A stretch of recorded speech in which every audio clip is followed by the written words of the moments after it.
اللہ الرحمن الرحیم۔ محترم حضرات، آج سورہ النور کا خلاصہ ہم آپ کے سامنے پیش کریں گے اور یہ اس کا دوسرا حصہ ہے۔ اس سے پہلے آیت نمبر 35 تک ہم آپ کو بتا چکے ہیں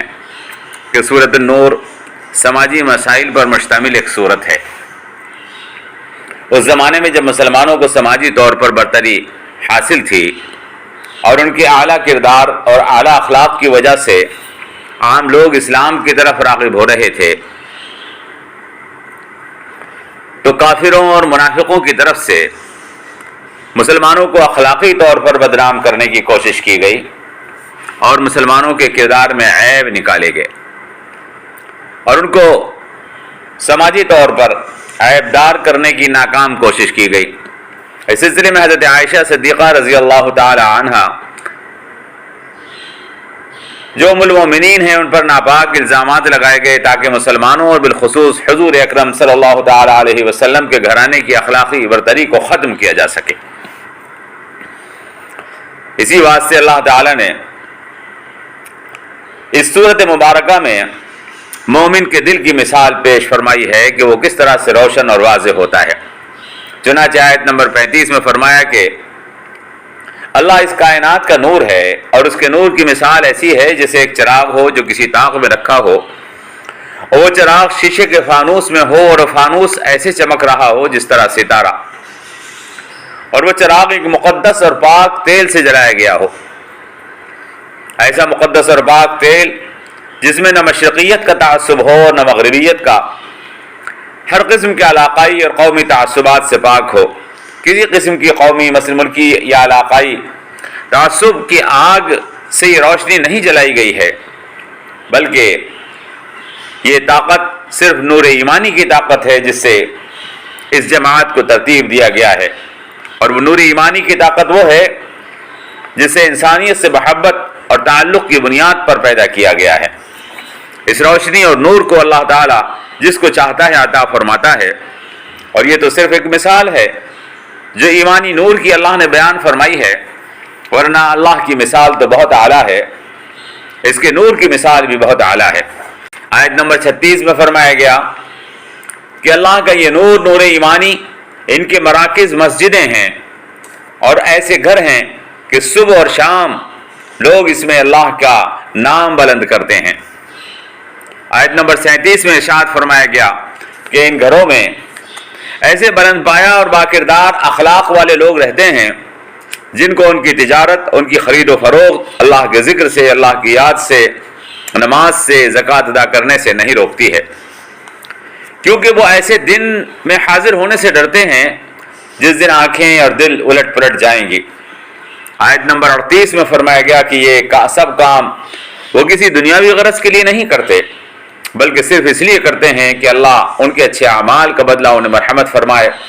اور اپنے فضل سے نوازے۔ اللہ جس کو چاہتا ہے بے حساب نوازتا ہے۔ اگلی آیت میں فرمایا گیا کہ برخلاف اس کے کافروں کی مثال اور منافقوں کے اعمال کی مثال ایسی ہے جیسے ریگستان میں پیاسا بھٹک رہا ہو، وہ سراب کو پانی سمجھ کر اس کے پیچھے بھاگتا ہے، اس کی طرف دوڑتا ہے، اور جب وہ منزل پر پہنچتا ہے تو دیکھتا ہے کہ کچھ بھی اس کے ہاتھ نہیں آیا۔